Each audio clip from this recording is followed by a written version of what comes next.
Hello children, again I am here with third lesson of your EVS, that is cleanliness and prevention of diseases. All of you know about that why cleanliness is necessary for us, because to prevent us from the diseases. If there is garbage all around us, there will be germs, the eatables will get contaminated, water get contaminated, air get contaminated, and because of it that will all harm us. So, firstly, cleanliness is very necessary for us, not only in our house, not only of our body, not only of the hygiene, but also around our house, in our city, in our country. So, in this lesson, we are going to read about it, that how the cleanliness is necessary. Throw garbage only in the garbage bins, whether it is indoors or outdoors. Do not litter on the road or in your neighborhood. Littering results in land, air, and water pollution. Garbage is of two types: biodegradable, like food items, etc., and non biodegradable, like glass, etc. We should throw them accordingly in separate dustbins. Reuse and recycle the waste as much as possible. Avoid wastage of resources and consume only what is needed. So, these are the steps which you have to follow to keep our surroundings clean. Once again, I am going. So, what are the? Firstly, we will throw the garbage in garbage bins. Secondly, we should not litter anything on the road or in our neighborhood or on land, air, and water, because if we get polluted by the fumes, by the diesel, by kerosene which we burn. So because of it, and the vehicles that is vehicle smoke and other things which pollute the air, and water get polluted because of the chemicals. So we should have to be attentive about all these things and to prevent them. Then we will read upon that garbage is of two types. We all know that घर में सब garbage अलग अलग रखते हैं. That is wet material on one side, and that is another one which is non-biodegradable in another. So biodegradable, that means food items etc. जो कि हम यूटिलाइज कर सकते हैं, जो डिकम्पोज ईजिली हो जाते हैं, and which can be used as fertilizer manures in fields again, for fields, for flower plants, for crops, and for vegetables growing. We can use this. And second thing, that is non-biodegradable, that is which do not decompose, जो decompose नहीं होते हैं, just like plastic, glass, कांच होता है, कांच और plastic, इस तरह की जो चीज़ें होती हैं जो कि डिकम्पोज नहीं होती हैं. So we should throw them accordingly in separate dustbins. तो हमें थ्रो भी कैसा करना चाहिए, अलग अलग डस्टबिन में, so that it should be separated easily. Then avoid wastage of resource and consume only what is needed. जो ज़रूरी है सिर्फ उतना ही उपयोग करें, फालतू वेस्टेज ना करें. Either it is of food item or any other thing. Do not pollute water bodies. Water bodies यानी rivers हैं, lakes हैं, ponds हैं, and then wells हैं. के well किस तरह से हम pollute करते हैं? By washing clothes nearby, by washing bathing nearby the wells or the lakes. तो इन सब से क्या होता है, that part water is polluted. तो इस तरह इनको भी हमें अवॉइड करना चाहिए. Then another thing, what is it? Avoid using plastic bag. Plastic bag का यूज़ नहीं करना. Use recycled and eco-friendly products such as paper or jute bags instead of plastic bag. Jute और पेपर बैग का use करना plastic bag की जगह. That is all which we are knowing it. हम सबको इस चीज़ों के बारे में पता है.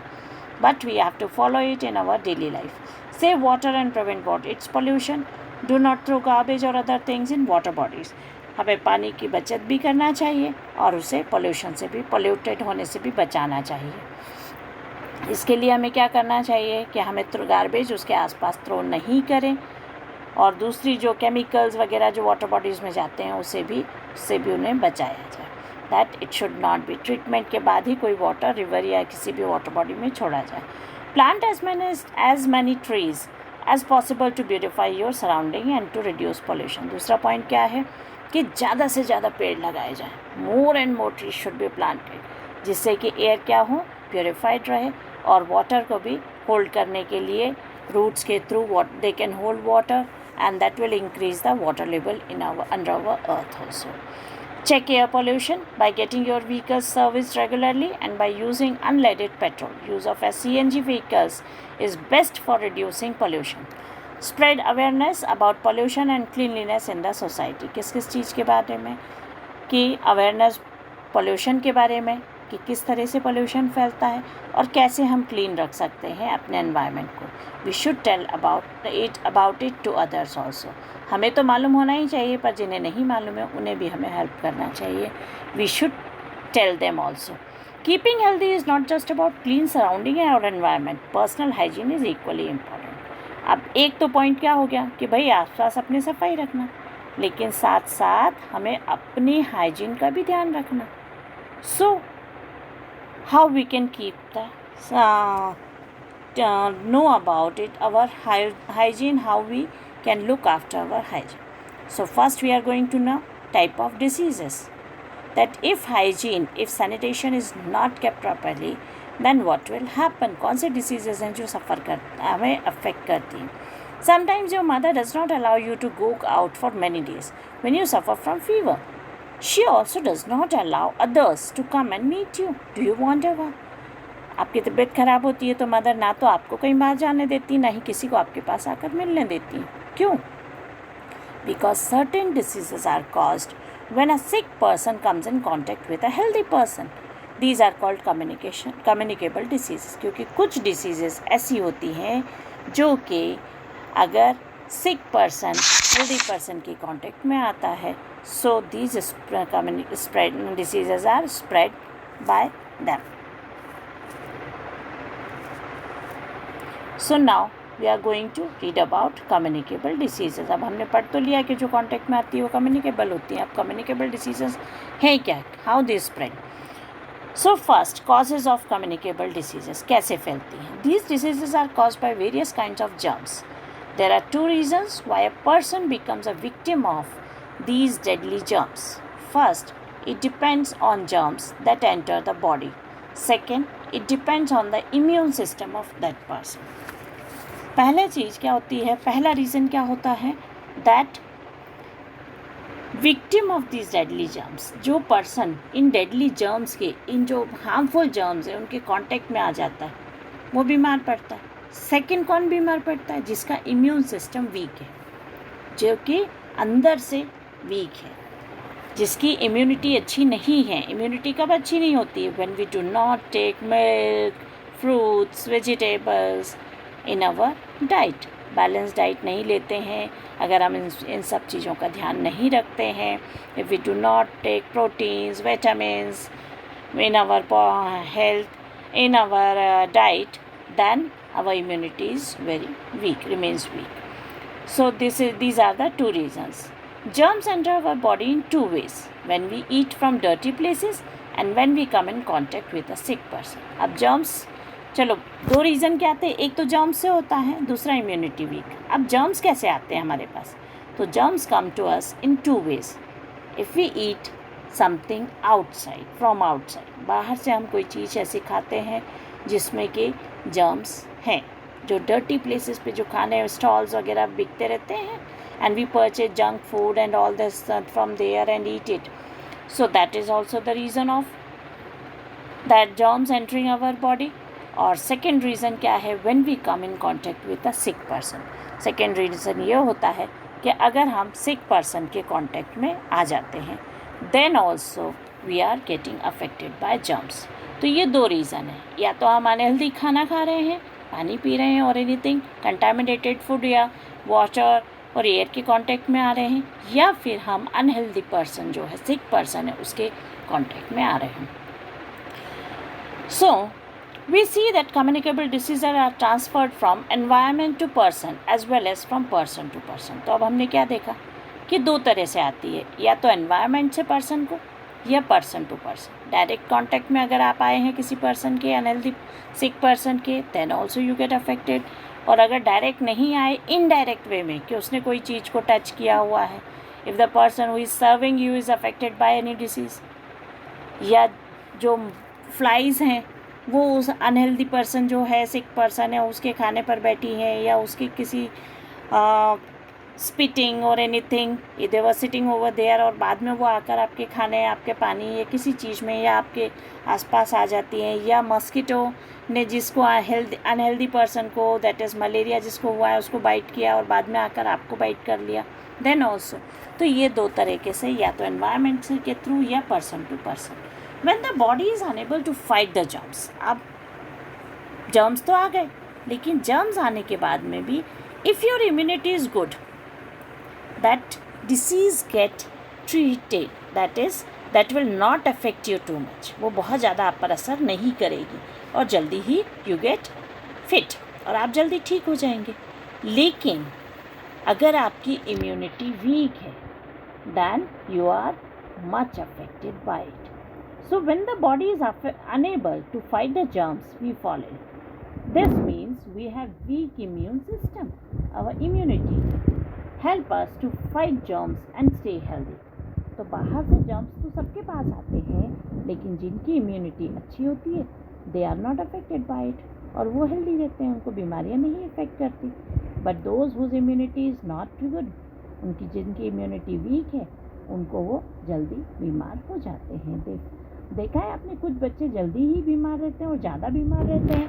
They are affected every now and then by the diseases. किसी को एक को भी क्लास में सर्दी जुकाम हुआ, और एनीवे ऐसा हमारी फैमिली में भी, तो किसी को बहुत जल्दी दूसरे को भी हो जाता है। It is because of immunity. We should always remember to eat clean and covered food, keep distance from sick person, use a handkerchief when we cough और sneeze, and wash hands regularly. You must share this information with others also to prevent the spread of communicable disease. Disease such as influenza, cholera, diphtheria, typhoid are some of the diseases spread by mosquitoes and houseflies. ये diseases किससे फैलती हैं? houseflies से और mosquitoes से। तो इन सब चीज़ों के बारे में, cleanliness और prevention के बारे में, we should know ourselves and also inform others, और अपने साथ साथ हमें दूसरों को भी इन सब के बारे में बताना चाहिए कि अगर कोई पर्सन स्नीजिंग करता है, उसने जिस हैंकी में है उसके पास में उसने स्नीज किया, छींका, और उसके बाद में इन द सेम हैंकी उसने जो है, सो अगर वो हैंकी किसी दूसरे ने यूज़ कर लिया या उसने वो हैंड्स को वॉश नहीं किया, तो इसकी वजह से दूसरे को भी हो सकता है। तो क्या करना चाहिए? That we should sneeze in our hanky and fold it and keep it in our pocket and then wash our hands regularly. और हमें हाथ वगैरह किसी रोज़ डेली साफ करना चाहिए, डेली एंड 3 to 4 times और more times in a day. जैसे नाउअडेज अभी हमारा सबसे ज़्यादा पैंडेमिक डिसीज़ कौन सी चल रही है? Corona, COVID-19। तो उसमें यही चीज़ दी हुई है, this is that firstly we should not keep in contact with sick person के कांटेक्ट में नहीं आए, या जो polluted environment है, जिस environment में वो पर्सन रह रहा है, एयर्स के थ्रू, थिंग्स के थ्रू भी ये फैल रहा है। So we have to be attentive about all these things. आप कौन कौन सी डिसीजेस हैं जो कम्युनिकेबल हैं? इन्फ्लुएंजा, सर्दी जुकाम, जो सब चीज़ें, cold, flu, then swine flu, then corona and many other, chikungunya, these all, malaria, these all are because of that. Then cholera, diphtheria, because of contaminated food. Cholera is also because of that. Then typhoid. So there are many, and which are caused due to mosquitoes and houseflies. Now we are going to read about malaria, which is very common disease. Disease spread by mosquitoes. This is the most common disease which is spread by mosquitoes. Have you ever observed a mosquito closely? क्या आपने ध्यान से देखा है उसे?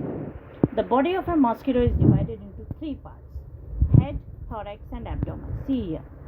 There are three parts in it. One is head, then thorax, and then abdomen.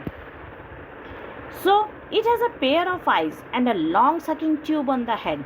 उसके head पर क्या क्या है? Pair of eyes and two sucking tubes. दो लंबे sucking tubes भी उस पर हैं.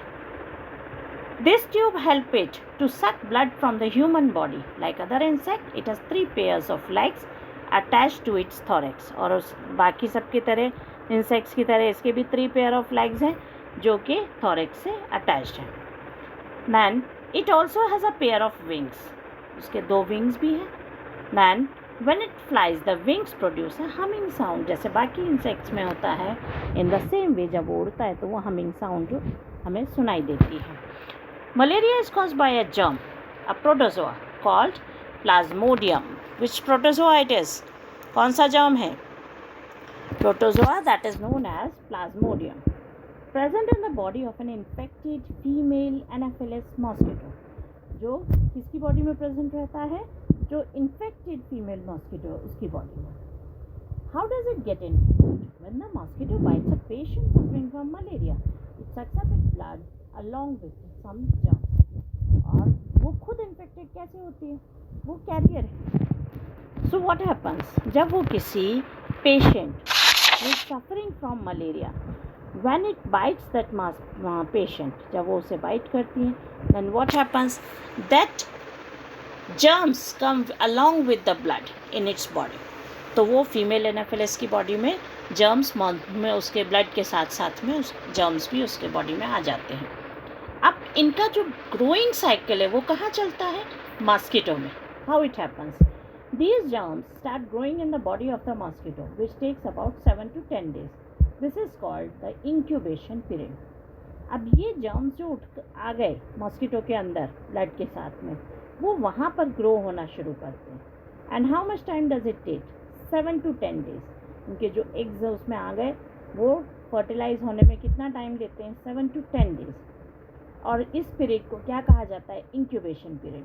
When such a mosquito bites another person, it transfers some of the malaria germs with it into his body. This is how the disease spread.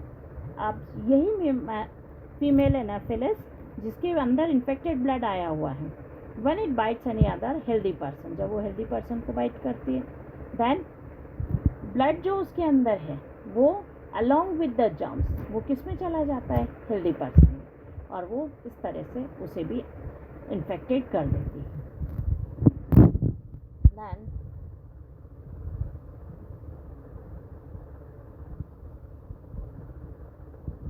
Controlling the spread of malaria. अब इसमें एक और चीज़ आपको दी हुई है, just for your knowledge. The life span of a mosquito is about 2 weeks. Mosquito कितने दिन जिंदा रहता है? 2 weeks. It takes 7 to 10 days for an egg to become a mosquito. किसी भी मॉस्किटो को एग से मॉस्किटो बनने में 7 to 10 days का प्रोसेस लगता है. Controlling the spread of malaria, how we can control. अब चलिए हम देखते हैं पॉइंट्स कि किस किस तरह से हम उसे कंट्रोल कर सकते हैं. These are the preventions which we can take to prevent us from malaria. Water should not be allowed to collect near the houses. पहला, वाटर को कलेक्ट नहीं होने दिया जाए घर के आसपास. Second, spray insecticide like DDT and kerosene in and around the house. जहाँ पर वाटर कलेक्टेड है तो वो क्या होगा, उन जगहों पर अगर हम DDT स्प्रेड कर देते हैं तो वो जो जर्म्स हैं, जो मॉस्किटो के जो एग्स हैं, जहाँ ब्रीडिंग ग्राउंड है, वो एग्स वहीं पर ख़त्म हो जाएंगे और नए जो हैं वो डेवलप नहीं हो पाएंगे मॉस्किटो से. Anti malarial drugs like chloroquinine are given to human in places with abundant mosquito population. और जहाँ मॉस्किटो की पॉपुलेशन ज़्यादा है, जहाँ मलेरिया बहुत ज़्यादा फैलता है, in that places anti malaria drug जिसे क्लोरोक्विनाइन कहते हैं, that is given to humans. उनको एडवांस में ही दे दिया जाता है जिससे कि उन्हें अगर मॉस्किटो काट भी ले तो उनको उस चीज़ का इफेक्ट ना हो. Patient suffering from malaria should be kept in isolation. Second, next thing कि जिनको भी मलेरिया हो चुका है अब उन्हें क्या रखना चाहिए? आइसोलेशन में, सबसे अलग, जिससे कोई मॉस्किटो उनको बाइट नहीं करे, और वो बाइट कर भी ले तो वो दूसरे लोगों को जाकर असर ना करे, उसको उनको बाइट करके उन्हें इन्फेक्टेड ना करे. Now disease spread by house fly, तो मॉस्किटो से स्प्रेड होने वाली मलेरिया के बारे में अभी हमने जाना, and the ways of prevention also we have not seen. Now disease spread by house fly से कौन कौन सी डिसीजेस फैलती हैं and how it can be prevent. House flies carry many germs. Sometimes people throw garbage on the road or in open bins. Some people dispose of human waste near a water source. Cattle and other stray animals also excrete in the open. Houseflies sit on the garbage or excreta, and the germs stick to their legs. When these flies sit on food item left uncovered, they transfer these germs to the food, which gets contaminated. Housefly germ की carrier होती है. When we see, हमने देखा है कि लोग क्या करते हैं सड़क किनारे, near the roads they throw the garbage in open, या ओपन बिन्स में डाल देते हैं, डस्टबिन को कवर नहीं करते, खुला रखते हैं. And some people dispose of in open, and the animals excreta is also there. Animals जो गोबर करते हैं वो भी जब खुले में पड़ा रहता है. तो ये जो फ्लाइज हैं दे सिट ऑन दैट, और वहाँ से जो जर्म्स कलेक्ट किया, गंदा जो कलेक्ट किया, वो जाकर किस पर बैठती हैं, फूड आइटम, जो ओपन फूड आइटम रखे हैं, जो स्टॉल्स वगैरह पे लगा के रखते हैं, या on the road side you see there are the hawkers which are selling all these things. तो वहाँ जब हम जाकर खाते हैं तो क्या हुआ, कवर तो हमेशा तो नहीं कवर्ड रहता है, खोलते हैं उस समय में अगर फ्लाई उस पर जाकर बैठ गई, और एक भी फ्लाई ने अगर कंटामिनेटेड है, वो लेकर आई है जर्म्स उसके पैर में है, then it makes the food contaminated. और वो फूड जब हम हेल्दी पर्सन खाते हैं उस अनकवर्ड फूड को, then we get also affected. So a healthy person falls in on eating this contaminated food, और इस कंटामिनेटेड फूड को खाने से हेल्दी पर्सन बीमार पड़ता है. Like a mosquito, house fly also has a pair of eyes on its head. Mosquito की तरह हाउस फ्लाई में भी उसकी जो आइज़ हैं वो हेड पर होती हैं. Sucking tube on its mouth helps it to absorb food in liquid form. Food को लिक्विड फॉर्म में एब्जॉर्ब करती है, वो ऐसे नहीं खाती. किस फॉर्म में, लिक्विड फॉर्म में. तो उसके माउथ पर एक सकिंग ट्यूब होता है, तो वो लिक्विड फॉर्म में उसका जूस जैसा एक्सेप्ट करती है, सक करती है. कंटामिनेटेड फूड एंड वाटर में cause many diseases like cholera, typhoid, jaundice, dysentery etcetera. तो कंटामिनेटेड फूड और वाटर से कौन कौन सी डिसीजेस फैलती हैं, cholera, typhoid, jaundice and dysentery, loose motions. Dysentery, especially in children, needs immediate attention of a doctor. There is a frequent pain in the stomach and passing of stool, which sometimes show blood and mucus. It can lead to severe loss of water or dehydration in the body. अब dysentery से क्या होता है, specially बच्चों के लिए careful रहना बहुत ज़रूरी है, क्योंकि क्या होता है in this there is stomach ache and loose motions are there. Frequent pain in the stomach and passing of stool, that is loose motions are there. And because of it क्या होता है, water level inside the body decreases and the person get dehydrated. There is severe loss of water and the body gets dehydrated. To make up for this loss of water, और इस पानी के loss से बचाने के लिए what we have to do is given ORS, that is oral rehydration solution, at regular intervals of time. It can be easily prepared at home.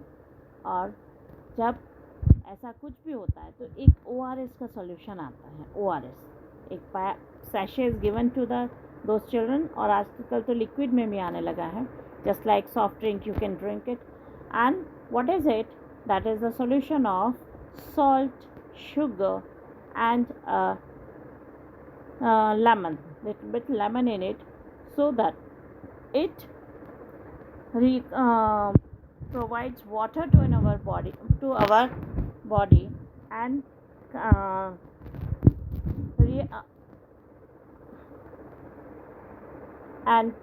provide us the water to our body and keep us safe from the dehydration. So it is like that so it is given at regular intervals of time. We can also prepare it at home. हम घर में भी इसे prepare कर सकते हैं. a pinch of salt, 1 spoon of sugar, and half lemon, and a full glass of lukewarm water. और इसमें जब हम मिक्स करके उसे पीते हैं, so that also help us to manage with the dehydration. Disease spread bye micro organism. अब micro organism से और कौन सी डिसीजेस फैलती हैं?